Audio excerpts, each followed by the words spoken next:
আমি মনে করি মায়ের সাথে শাশুড়ির তুলনা করা ভুল।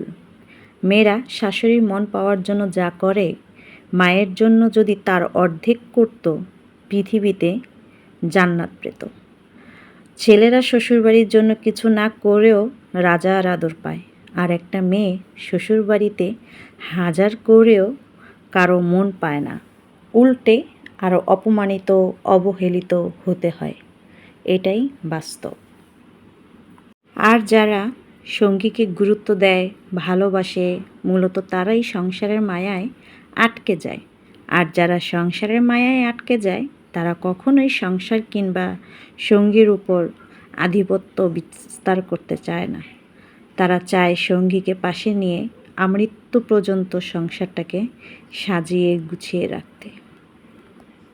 বাচ্চা হওয়ার পর দাম্পত্য জীবনটাকে মূলত আমরাই উপভোগ্য করে তুলতে পারি না। আমাদের অনাগ্রহ এবং অবহেলার কারণেই এমনটা হয়। যারা সঙ্গীর প্রতি আন্তরিক, সঙ্গীকে ভালোবাসে, সঙ্গীকে গুরুত্ব দেয়, তারা স্বামী স্ত্রী দুজন মিলেই নিজেদের সময় বের করে নেয়।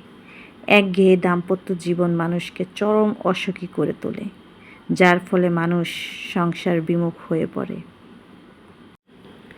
এই মুহূর্তে আপনি যার সাথে ইচ্ছাকৃতভাবে অন্যায় করে নিজেকে জয়ী ভেবে বেশ ফুরফুরে মেজাজে আছেন, মনের আনন্দে ঘুরে বেড়াচ্ছেন, সে হয়তো প্রতিবাদ করবে না, করছেও না, কিন্তু তার নীরবতা, কষ্ট থেকে আসা দীর্ঘশ্বাস আপনার সাথে বোঝাপড়াটা সঠিক সময়ে করে নেবে।